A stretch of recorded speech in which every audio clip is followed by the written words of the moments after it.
Hey, welcome back to Truth Between Lines. I'm sitting here with David Thompson. We are going to have a good discussion.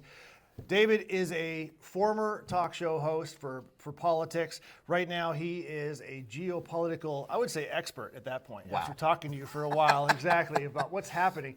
And it kind of said, I have to have you on the show because I have to have the information that you have going on in your head. And you promised me basically you're going to bring in I don't know, medieval, but other things coming into today's light and what's happening in current events. So, David, tell us a little about yourself. Well, my name is David Thompson. I'm a former political talk show host. I've been on several radio stations. Now I just work kind of in politics in general.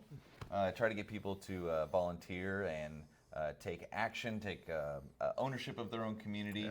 Yeah. But I still have that political talk bug. I still I still read the news, keep up with what's going on, and have the conversations with folks like yourself. And I appreciate you inviting me on your channel. So being a former political talk show host, kind of take it away, because I'm kind of new at this whole thing as far as video goes and radio and everything else. So tell me more about what you're seeing, and how long ago was it that you were on the air, like time-wise? Last time I was on the air was in 2018. 2018, okay. So a lot has happened since then, actually. Yes. Yes. Amazing amount. Well, the whole world has happened since then. It's been a whole other epoch since then. So let's talk going back to what you actually you really enjoy. So go over the subjects that you talked about. I love history. I love history through the lens of trade, how nations develop trade relationships, history through geopolitics, empire building. More of a recent thing, but since 2020, I really got into the Christian church history, how, and more specifically, like how Christianity developed in certain nations, and what the story was there, and how it spread, and what happened, and things like that. But that's broadly it. But geopolitics has been, for me, I don't know, maybe for the past 4 or 5 years, very important. In my younger years, it was real easy as a young man to think of the United States as the center of the world, and when we made decisions, everybody automatically should agree with us because we're the United States. Why not? Sure. But as I got older, and I think too, as it coincided with somewhat of a, maybe not decline in power, but decline in influence of the United States, what other countries, and also rise of influence and rise of power of other nations, in proportion to ours. That is interesting. It's not like we're downfalling, but other countries are catching up. Correct. Is that what you're saying? Okay. Yeah, absolutely. Well, and define geopolitics exactly. So like as opposed to U.S. politics. So the politics of nation and nation, or groups of nations and groups of nations, as opposed to like a Senate race, or what's going on with the presidential race, or what's going on with U.S. law getting passed.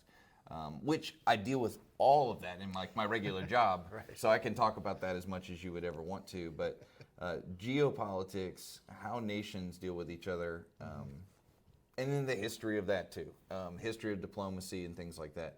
That's what I mean by geopolitics. So what's going on in Europe? How does Europe interfacing with Asia? How is the United States dealing with the Pacific, and how are they dealing with Europe? Where are things going? Where have they been? What are the trends? Also, something that's kind of random that people don't often think about is like populations. Starts with a D? Demography. But we've been in an ever increasing amount of people. You hear the left talk about it a lot, with more and more people. Okay. But with the generation that was born all over the world after World War II, the boomer generation, as they retire and they're even starting to die, there are a lot of experts that think there will be a decline overall worldwide in population, and how that will affect geopolitics. And over the next, by the time I'm retiring, will be huge. So that's other things that I like to look at. Yeah, we did do a video not too long ago about the declining population of the United States. So we're supposed to have a 2.3 babies per woman, and we're less than 2. Yes. Well, there are several other. United States is not in as bad a position as a lot of. And this, I don't want to go too far down this rabbit trail, but the United States is not.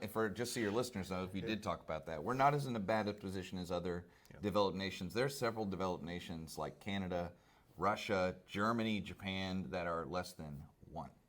They're like at less, 0.7. less than 1. Wow. Yeah. And China is also in a bad spot. Yeah. The one China did that on purpose, though, as well. They Okay, sure sorry, did. go ahead, But there are people who are estimating that the Han race might even disappear by 2022, like in the next 100 years. Like that's how bad it is. 2022. No, 2,122? 2200. 2,200. Okay. Yeah, good. so okay. at the end of this century. Wow. Yeah. That's interesting. Yeah, not Okay. 2022. But sorry about that. Right. 2200. Yeah. Wow. Okay. Yeah. But those things are important to think about because, like a Sure. the country's ability to make war is dependent on its ability to manufacture goods, and if you don't have people, you can't make anything. If you don't have people, your justification for being in political control of large swaths of territory declines, and then wherever there are people, those people want to be self-governing. If you can't govern them. So those things will really, I think there'll be a lot of shifts in the map. I think what we're seeing in shifts in the Middle East with like Israel wanting to expand, Russia wanting to expand, things like this is the beginning of something that will continue.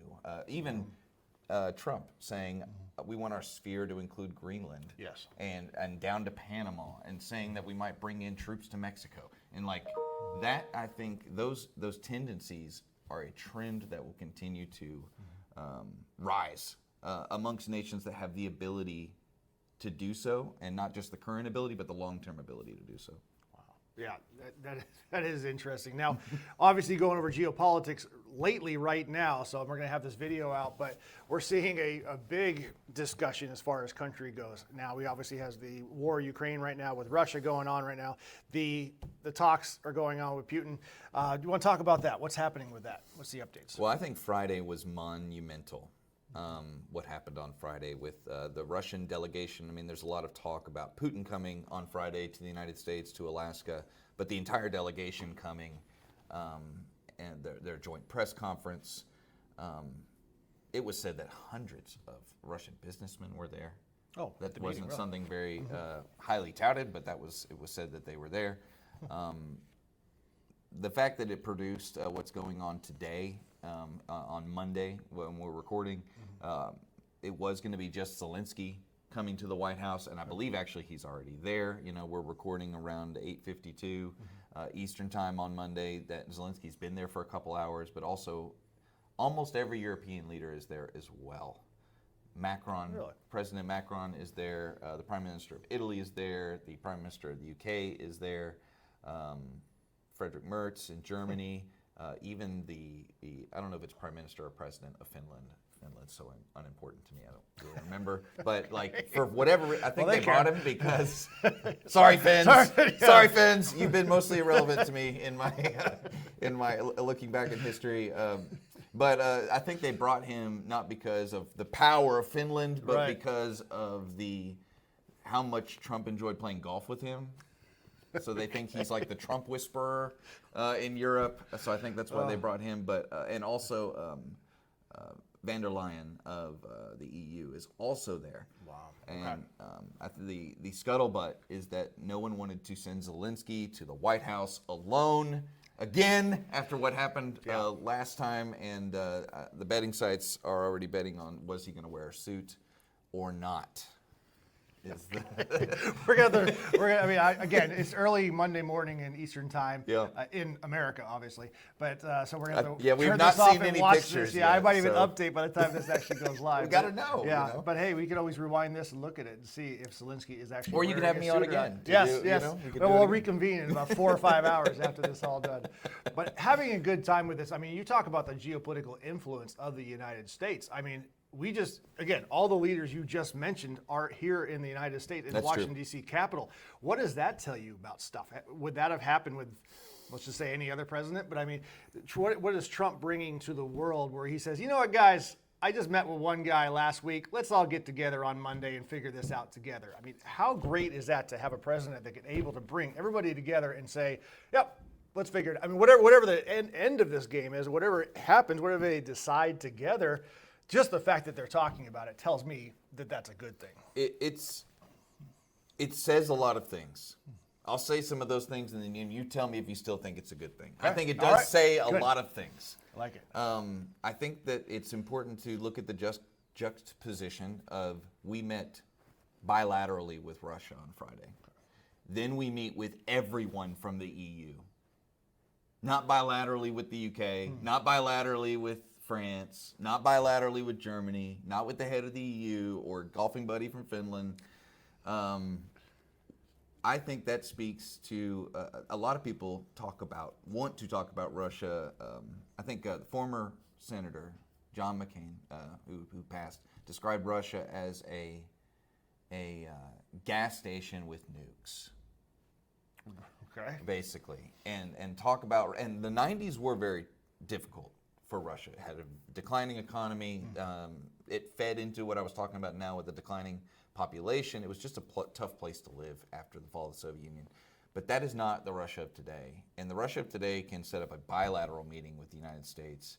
And then Europe is also not the Europe of yesteryear, when all of them have to come in order to advance their interests, and are basically bringing everything. You know, they're bringing the kitchen sink to Donald Trump in the White House to advocate for their position on what they think should happen in Ukraine. It should also tell you too that Ukraine, Zelensky probably in particular, is a representative of European interests. Why would they care what's going on with Ukraine? Why is that? Why are they tied together? That's something you should be thinking about. And then that position is juxtaposed to the Russian position. It is good that I think it is good that the president didn't decline those foreign leaders coming, because he could have. He did not invite all those foreign leaders. They essentially invited themselves. Oh, wow. Which is heads of state. Yeah. Is a thing you can do, and they are not in so much political decline in influence that the president would decline their self-invitation. But I think it's the reason they're all coming is not because they feel welcome or like would this have happened under other presidents? I don't think so necessarily. I think the reason that they're coming is because Trump is willing to, at least showing that he's willing to do things that run afoul of political orthodoxy in the United States, or the way things are done, with a foreign policy establishment orthodoxy. The biggest thing that happened in that meeting on Friday, I mean, it was a monumental shift in policy and tone and direction, was Trump being willing to say, we need a comprehensive peace deal. The ceasefire, that's not what we need.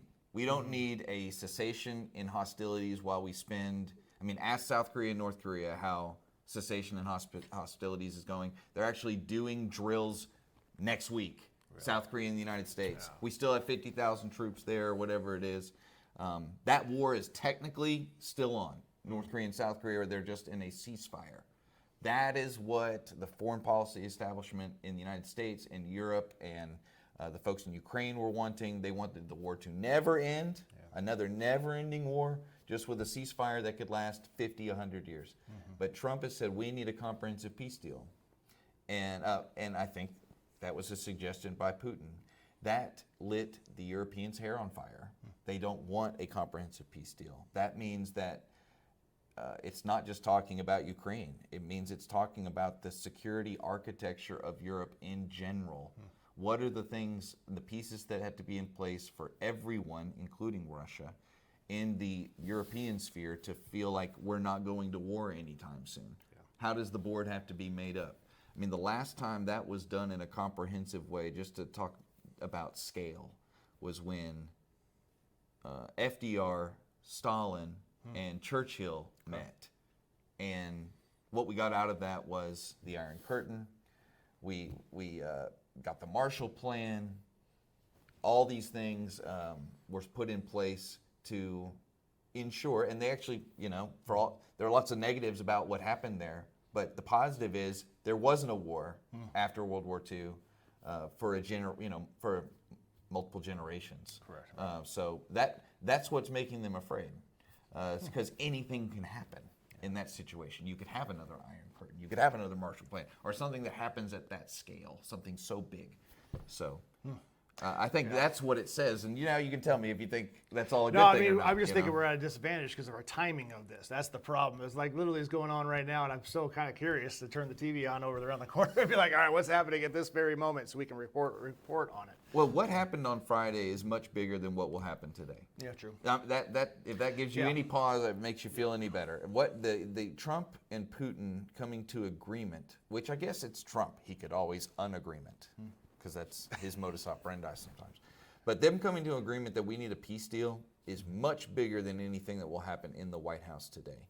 And part of the reason, and that's part of the reason for that, is because Europe is not in a very good political position. They're not in a good economic situation. They have no military to speak of. Right. They are completely dependent on the United States for setting security policy, for defense of their nations. They could not defend off a real power if a real power attacked them. So what they will go in there today and do is complain and jump up and down and stomp their feet. And Zelensky, even with all those people there, could still act a fool in the White House. It could totally happen. But I don't think they will undo the idea that we need a peace deal. I don't think we'll go back to we need a cessation of hostilities. The big narrative over the weekend is, for any of you who watched the press conference, the joint press conference that Putin and that President Putin and President Trump did, Putin said that the security of Ukraine should, I think he said, should obviously be ensured, and they were willing to talk about that. And everyone has stretched that statement into there should be European and American troops in Ukraine to secure the peace. Which, if anybody's been listening to Putin's speeches for, I don't know, since 2007, that's the reason there even is a Ukraine war, is because of troops in the equivalent of Russia's Mexico, that are hostile to them. But I think that's what they'll be talking about today is like, well, are we going to be able to send like 10,000 French troops and, I don't know, 500 UK troops, because the UK doesn't have an army at all. That's, I think, and how many American troops are going. And even Marco Rubio in Meet the Press yesterday even was talking about securing the peace and verifying. But I just, I'm putting it on video so people can call me out on it later. Right. I don't think that in the final peace deal with Russia and Ukraine, and let's be honest, the United States, that there will be any troops, at least in the contested regions or anywhere near on the, the east side of the Dnieper River. If there are any troops, they'll be in Kiev or Lviv or, closer to Poland, or maybe just in Poland. On the border. Because of, Russia, like the United States, does not like having hostile armies. Sure. On its border. I mean, we're thinking Cuban Missile Crisis back when JFK was president. I mean, back in the 60s, same kind of thing. Well, or missiles. Yeah, they definitely don't want long-range missiles. Right. The distance from like eastern Ukraine to Moscow is like 100 and something miles. Okay, so it's basically it's reachable. like really not close. Not that I'm a war expert, but yeah, so imagine we have something that can shoot that far. It'd be like New York to D.C. or less. Yeah. It's which we wouldn't put up with that. Why would they put up with that? So. Exactly. So switching gears, as far as Middle East-wise, we're talking about Israel, Pakistan, Hamas, all the details going on there. Do you have any input on that? What's happening? There have not been any huge flashpoints recently, except I will say it has not been going as well on its face for Steve Witkoff in the negotiations there as it has been, as it has been in Russia. Now everybody thought it was going terribly in Russia until last week, but then we found out that he had secretly met with Putin like 7 times over the past 6 months, and nobody even knew about it. So there may be things. Steve Witkoff is? Steve Witkoff being the special envoy from the United States, the assistant to the president. I heard a dumb reporter over the weekend refer to him as Ambassador Witkoff. He is not an ambassador to anywhere. I mean, unless they wanted to, because he is Trump's ninth man, so to speak. He's the utility player. If he's the fix-it guy. You need that. I mean, if you're doing anything, you need to have a fix-it guy. I think that that presidents there should be a congressional appointed, or what Well, is it? I don't think you could be know? because there's got to be a You little need a- bit you quiet. need a, in you there, need a a little fix-it secret. guy, and Yeah. he is that guy. It's funny too because his experience is a real estate negotiator in New York. Oh, okay. And Well, I about think the same thing. I think. I think so. I think in some cases it serves him well, and in other cases it's a little bit of a learning curve. Yeah. But the contrast there is he's able to and has been able to speak directly with President Putin in Russia. Yeah, he is not ever going to be able to speak directly with Hamas. From my understanding, and this I'm taking this understanding from the Steve Witkoff, Tucker Carlson interview, which I recommend to everyone if you want to get to know a lot about the Trump foreign policy that is not going to be on NBC, it's not going to be on CNN, and to be perfectly frank, it's not going to be on Fox News either. Fox News will have a more favorable spin, which they did over the weekend, but they are still not reporting things they don't like to report, which I don't blame them. It's their thing. But he has been interfacing with, I believe, the Qataris, and the Qataris will talk. He will talk to the Qataris, and then the Qataris will go and talk to Hamas. And so which he's talking to Israel, then he goes and talks to the Qataris, and then the Qataris go and talk to the Hamas, and then there's this telephone game that is played, and I think it's doing better than it would have done under Biden. I think that if even you had another Republican president, like if you had a Mitt Romney type, not that anyone would ever vote for Mitt Romney for president. I mean, some people would, but that type of the neocon establishment, Lindsey Graham, John McCain, Mitt Romney, Dick Cheney wing of, if there is even still a wing, a feather of the Republican Party, they would not do as well. Yeah. But it is starting to get concerning. I think it is. I mean, I am a conservative. Let me just couch what I'm going to say here because it's very politically charged. It's got religious overtones to it. I am a conservative. I am not a liberal, but I do have some critiques for Israel, or at least observations. It's starting to become obvious to me that the reason that Israel is still involved has nothing to do with the terrorist attack. I think we're beyond that now. There's nothing about this that has been surgical, like we're going to take out the terrorists. There does seem to be an interest in expanding Israel, and maybe for security purposes. But I think that is going to make it more difficult. All that to say, I think that's making it more difficult for Witkoff to get peace. I don't think either party really is really interested in peace. I think they're interested in advancing what they think is best for themselves and for their people. And at the moment, that involves the conflict continuing.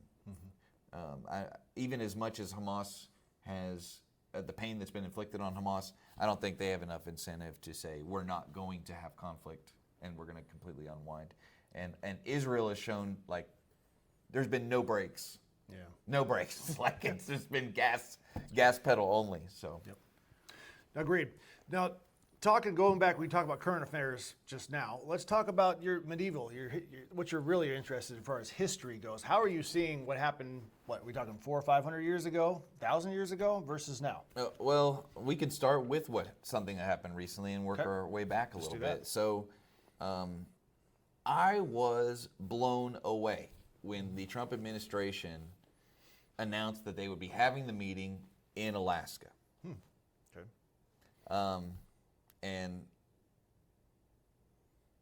maybe those of you watching out there, that was okay, whatever. They could have had it in Wichita, whatever. Why Alaska? I think, you think that a lot of people know. I don't know if everybody knows. We did buy Alaska from Russia. Russia was a colony of the Russians. Alaska was a colony of Russia. Alaska was sorry about that. Alaska was a colony of the Russians before the U.S. was even a nation. Yeah. While we were still British colonies, Russians were in Alaska, and it said a lot. It was like saying, "Hey, would you like to come to the Russian enclave of the United States?" It was a very welcoming almost like guarantee the meeting's going to happen kind of gesture. It was a really nice gesture.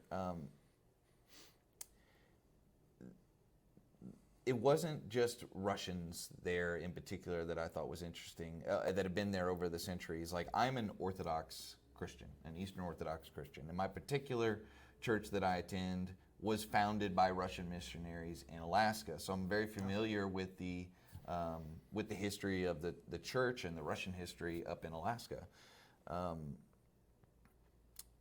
Russian missionaries came over in the 1700s. They actually converted most of the native Alaskans, and then built many churches up there. And then it moved south from there. And there's still many Orthodox Christians and Russians in California and Washington and Oregon and stuff like that. And Putin even visited an Orthodox bishop in Alaska, and it's the counterpart of my bishop. I'm in the Diocese of the South of the Orthodox Church of America, and which is based in Dallas, and then there's another bishop up in Alaska, and he presented that bishop with an icon. It's like a picture of a saint, of the patron saint of America, which is Herman of Alaska, who was Russian. Yeah. He was a Russian missionary to Alaska, and he's the patron saint of the United States for the Orthodox Church of America, and it was a gift from Patriarch Kirill in Moscow. And then Friday was actually a holy day for Orthodox Christians and the Catholic Church. If you're a Catholic, it's called the Assumption of Mary. Right. If you're a Orthodox, it's called the Dormition. But gave him an icon, a Russian Orthodox icon of the Dormition. And sent his greetings from Patriarch Kirill. The Russian ties there, and he actually visited a Russian cemetery of Russian pilots who were helping the United States during World War II. He visited their graves and thanked the United States and Alaska for taking care of that gravesite. It was really nice, and he put flowers down and all that. They were all Orthodox crosses, which you can't really see, but Orthodox crosses have an extra line at the top and at the bottom. Okay. They were all Orthodox crosses. But that kind of stuff is really interesting to me. It's one of the only places in the U.S. where European religion got a foothold and is still the predominant thing. If you look in the United States, Anglicanism was actually, pretty big in the United States for a while. It became the Episcopal Church. I think they called it the National Cathedral in Washington, D.C. is actually an Episcopal church. But even that in the modern era, I mean, I know there's lots of Episcopalians out there, like no throwing shade or anything like that, but that it is in decline compared to where it was 100 years ago, which that is not the case up in Alaska. And then obviously in South America, the Catholic Church stuck pretty good, pretty much stuck. But America itself has been a place where the religion of the old world didn't stick. I mean, you had most of the things that have happened in America are things that were kind of homegrown. But all that stuff is very interesting to me. European history, European politics, the spread of Christianity, how it started there in Jerusalem, expanded to Egypt, into Turkey, and then eventually into Greece and Italy, and even places that people don't even realize. The Apostle Thomas went all the way to India.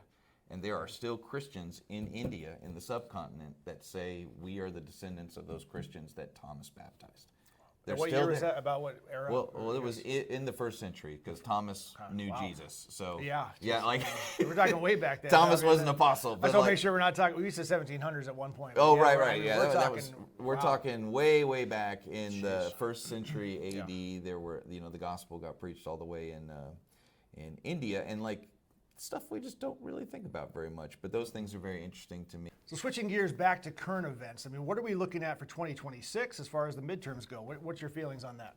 I think that the Republicans are in a better spot than ruling parties are normally in. I think it's something like 9 out of 10 of the last midterm cycles have ended with a switch. Yeah, exactly. And so if the Republicans squeak out a 1-seat, 2-seat, 3-seat majority in both houses, that will be monumental, even if it's sold as barely hanging on.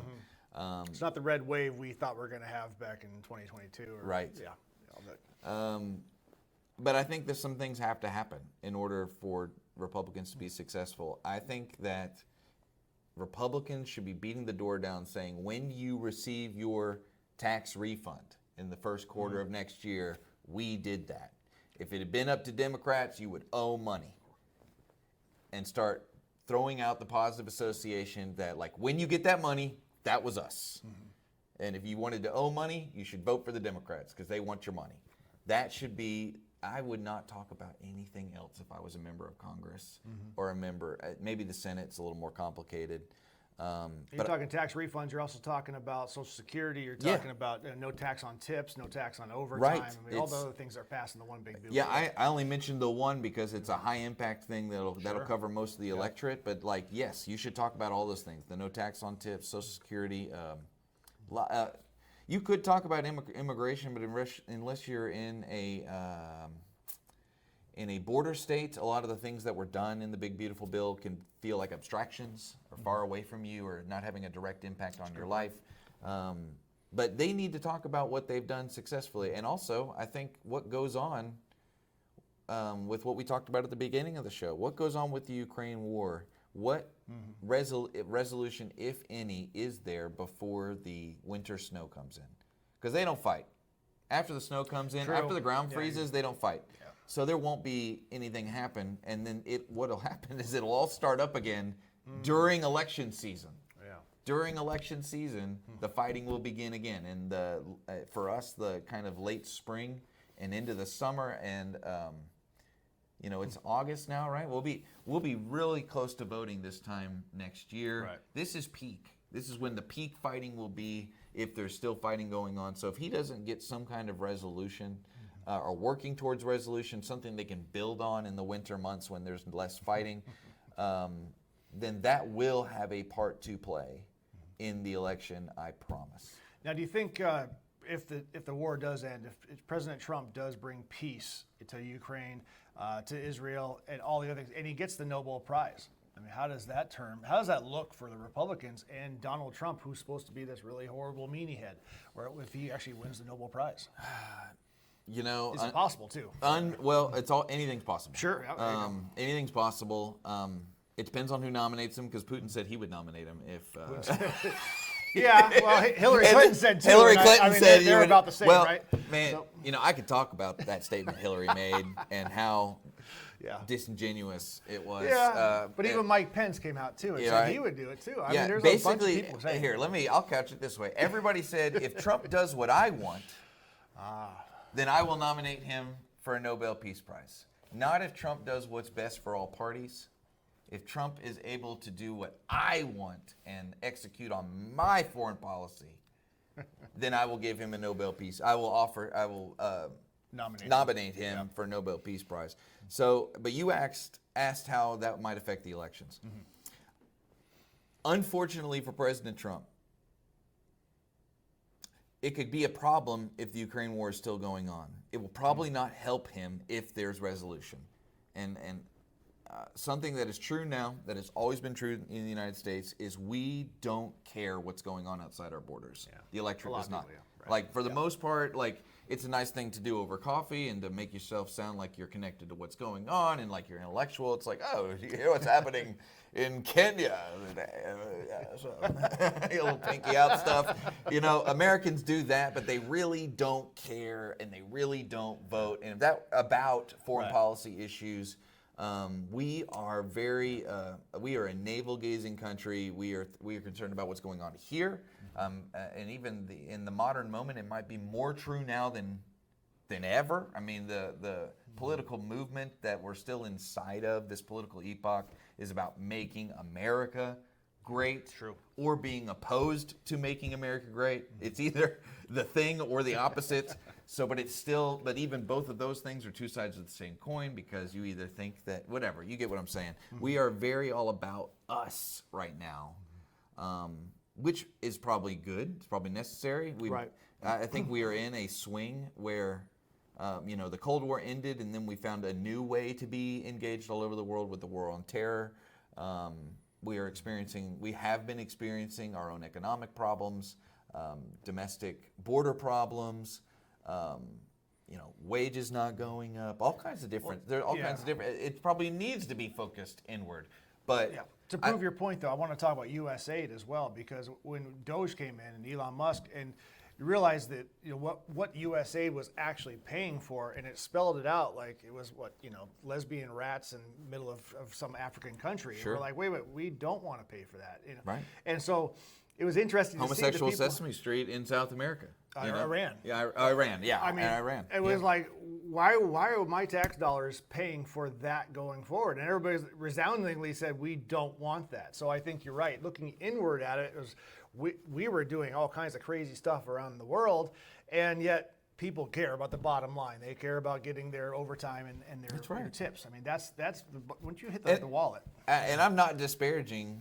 the American public for that. I'm just saying that's the environment we're in, and because of that, I don't think that maybe if Trump won the Nobel Peace Prize, that would make the news. Mm-hmm. But the people who were already going to vote for Republican and MAGA candidates, that's not going to make them vote harder. And the people who dislike Trump and dislike MAGA and dislike Republicans, they're not going to change their vote over a Nobel Peace Prize. Mm-hmm. But I do want to just emphasize again, if the conflict is still going, that could hurt President Trump, because that might, it'll take away. He wants to focus on the domestic agenda because that's what he knows his people are interested in for all the reasons we just mentioned. This is taking a lot of focus. This is taking a lot of time. Yep. And if the specter is out there with his electorate that we could be more involved in the Ukraine war in order to advance U.S. foreign policy, like we could send troops or we could send more money or whatever, I think even the implied that could happen will be something that'll be a negative for Republicans. Yeah. So, because I don't think any Republicans are interested in sending any troops to Ukraine or sending more money. So, do you think with everything going on that people are going to be more focused on the local elections and the lower ranks? I mean, we're talking presidential, obviously, which is not up for grabs in 2026. But I mean, I would hope that people are like, yeah, this is what I like or what I don't like, and I want to go to the polls now and actually vote. Do you think that's going to be a major player where we're going to see more people voting in the election? So now we're touching on a little bit of like, I'm a lay person when it comes to history, but I am this is my job. Exactly. And that's why you're here. And so I can just say this. The other stuff, I'm kind of just having a good time. Yeah, I can say this with authority. Yeah. There will be around half or a little more than half of the people who voted in the presidential election will vote in the midterms. Say that again. So just a little more than half. A little more than half of the people who voted in the presidential will vote in the midterms. So less people will vote. Less people will vote in the midterms. And that's typical, always right? That is typical. Okay. Like registered Republicans and Democrats, people who vote in primaries, basically in the presidential election cycle. Those are your folks that you see vote in the generals in the midterm cycle. And you're still talking about a sizable amount of people. Yeah. But depending on what state you're talking about too, that percentage can be even less than half. It can get into the 25-30% range of the amount of people who come out for a presidential election. 25 to 30%. Yeah, and then when you get to local, and I'm not sure exactly what you mean by local, but I'll just go down the hierarchy of like the state house. Yeah, state house, state senate. You're talking about 15 to 10%. 15 to, or it could be 15. It depends on what part you're in and where you're at, what state you're in. 15 to 20, 25 for state senate and state house. You're getting lower, and then when you get down to dog catcher, county commissioner, and local mayor, those folks are lucky to get 10, 12, 13%. Sure. And like I said, every area is a little bit different. Now I will say if things go the way I think they go, where Republicans actually have a chance to hold on to their majorities, I think that will bring into focus more what's going on from a political commentary point of view.